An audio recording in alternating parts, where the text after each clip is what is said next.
1950s, we dreamed of a better world. Clean fusion-powered cars, clean fusion-powered cars, clean fusion-powered cars, clean fusion-powered cars, clean fusion-powered cars.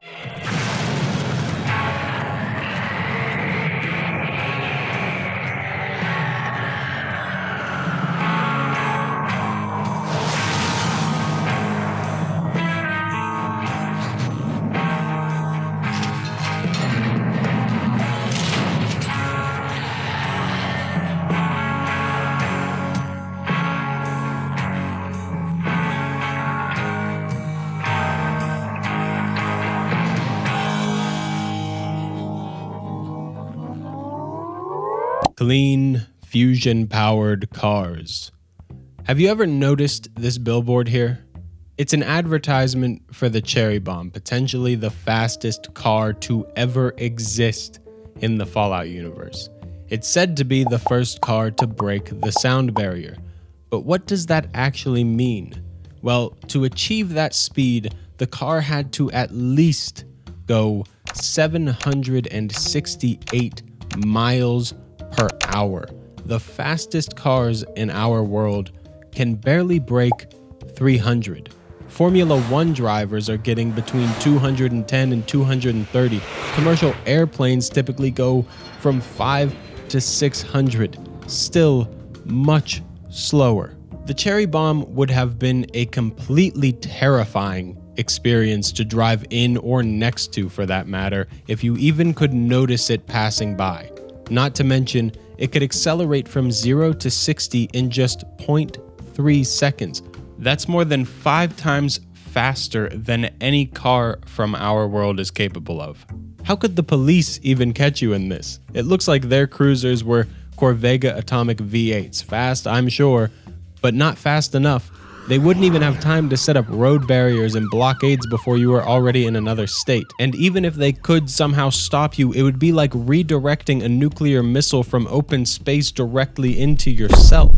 Now, I compared the Cherry Bomb to planes just a bit ago. The top speed of the fastest plane can still go much faster than the Cherry Bomb. The question is, could you even drive the Cherry Bomb on the roads provided for it at more than a fifth of its potential speed?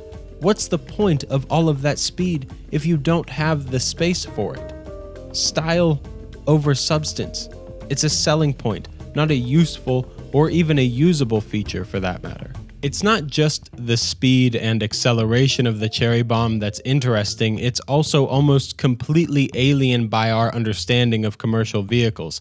It has 2 doors that you open with these small buttons on either side, but only 1 seat, so this is meant to be driven alone.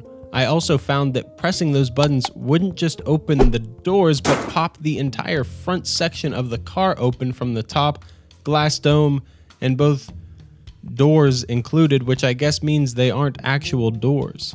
Beyond that, there is no steering wheel on the inside, no slot for a key, no air conditioning, no radio or speakers, nothing but a joystick and a computer screen. No mirrors to see behind you or any apparent cameras on the exterior to display different angles on your monitor. This is a car controlled like a fighter jet. This is essentially a weapon disguised as a car, which explains why it was previously reserved for Army space troopers. I don't care that the specifications say this dome on top is rated as shatterproof and can stop small arms fire. If you wreck this, there won't be a crime scene, there will be a crater. Funny enough, we can see the glass dome cracked all over the wasteland. Somehow things don't exactly get normal when we go to the other side of the automobile spectrum with the picker-up truck. This one also has its own billboard with a slogan, "Ain't no load she can't haul." That's true, unless that load involves even a single passenger to come with you who doesn't want to sit in the truck bed because, again, there's only 1 seat. Wouldn't you want at least 2 seats in a truck so you can have your buddy tag along to help load and unload? Maybe even your dog? A single-seated car seems inconvenient at best. Maybe it makes more sense for a spaceship sports car, but for a truck?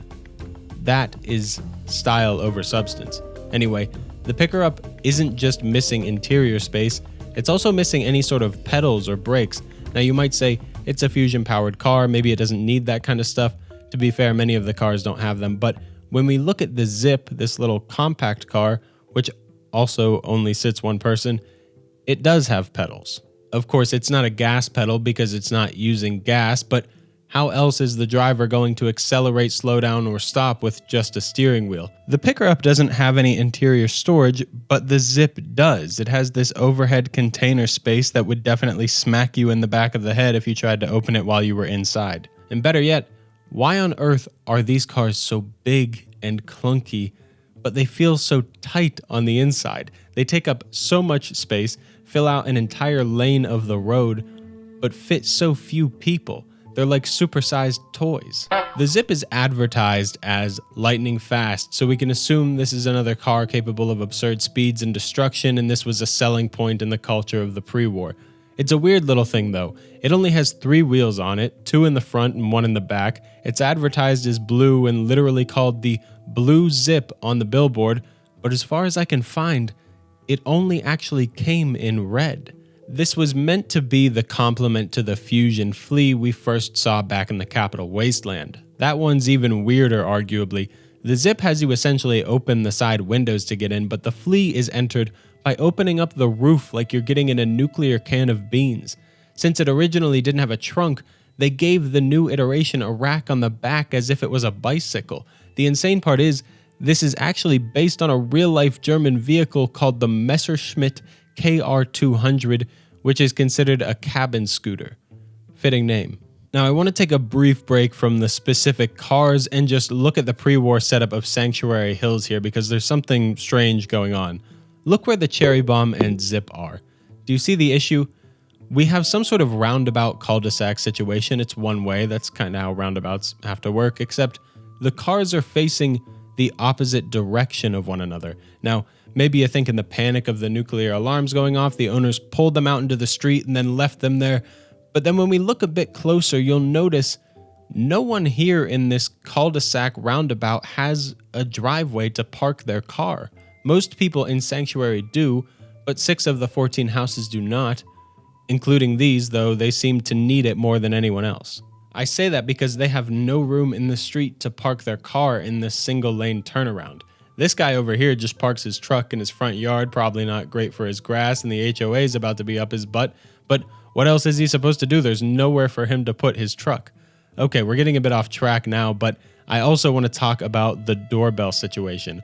Look at Nate and Nora's house here. We can see the doorbell near their front door. This is the one the Vault-Tec rep rings. Seems good at first, but let's look at the other houses quickly. Some people have a doorbell that seems to be just a bit out of reach, but other people have doorbells just in the middle of their house, nowhere near the door. And no one has a doorbell where Nate and Nora do, actually next to their door. Doorbells aside, and speaking of Vault-Tec, the rep drives around in a big blue van, which has me wondering, why does he need a van? What goes in the van? He has 2 seats up front with absolutely no legroom, pedals, or brakes for some reason.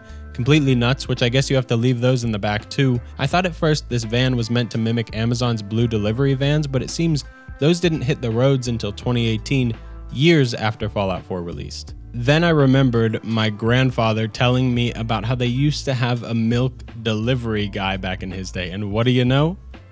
I see the resemblance. Maybe Vault-Tec was delivering milk as a side hustle. I'm reporting this! This same van model is used by the Lobster Grill Company in Far Harbor, but have since been claimed by the crustaceous mutant hermit crabs, who happen to be the only ones actually making use of the space provided by the van. Now to get into the real questions. Have you ever found yourself wondering, what did Nate and Nora drive in the pre-war? Of course you have. And the answer is a black station wagon with a red leather interior. This one fits 7 people, surprisingly. Most of the vehicles we've been looking at barely fit 2, and suddenly we've jumped up to 7. And not just 7 seats, but it also had 2 trunks on either side of its Fusion engine. We can also see this model was used by taxis of the Commonwealth. Makes sense given its spaciousness, except this concept never made it into the actual game. There are no taxis in the world, and to pair with that, there are no police cars, which, as we mentioned earlier, are the atomic V8s. It looks like they did away with license plates in the Fallout universe because none of these cars have them. This station wagon doesn't even have a place to put one, whereas the van and the picker-up truck do, but still there is no plate. More similar to the station wagon than the rest of what we've been looking at is the Atomic V8 and the Corvega Blitz. The latter was just a mobile Chernobyl accident waiting to happen due to a coolant leak issue. The Atomic V8 was meant to be a remake of the two-door Corvega model from Fallout 3. Both models have this interesting looking sunroof split down the front center of the car, with Fallout 4's model being more exaggerated, not to mention roomier on the inside. The older version has a billboard advertisement showing a different design than the one you actually get in-game where there is no sunroof. Minor oversight. It would have been cool if we got year designations to differentiate these models. Might sound like a ridiculous request, but getting information stating the Fallout 3 Corvega was an Atomic V8 2067 and the one from Fallout 4 was a 2072 model is that kind of subtle world building that lets the imagination just run wild with the pre-war. It gets us in on the kind of progress and distractions consuming attention prior to the Great War. Most of these vehicles really draw heavily upon the Googie space-age Jetsons style where they almost look like rocket ships or flying cars, but that's not the case. They aren't flying cars. I actually found some notes on their design stating it was intentional to hide or cover the wheels to provide the illusion or impression of floating cars. People obviously knew their cars weren't floating, but it's all about the look. Fallout 76, for some reason, introduced a flying car potentially with very little information about it. It also has very little doors. Not like tiny doors, I just mean it doesn't have doors. No doors. How do you get in? Who cares? Style over substance. Somehow more interesting to me than the flying car is the street cleaner. It also doesn't have doors, but that's because it doesn't need them. You enter this thing like it's a go-kart or something. Seems like wild design, to be honest. The guys driving this were forced to withstand the elements no matter the time of year while they cleaned the streets. What's also weird about this is that it has a driver's seat at all. In the world of advanced robotics, why on earth were people still doing this job, especially in this dinky little thing? You think it would have been automated by this point. Instead, they stuck a golf cart on a giant vacuum cleaner and took off the roof.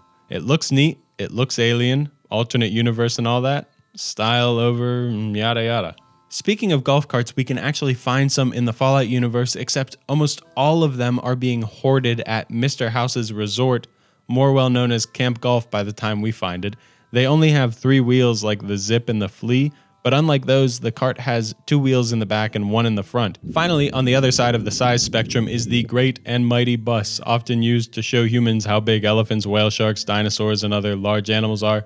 The Capital Wasteland's buses are called city liners. If we look at the back of them, we can see warnings for exhaust and radiation. If you were behind this nuclear-powered behemoth, you were just getting soaked in rads.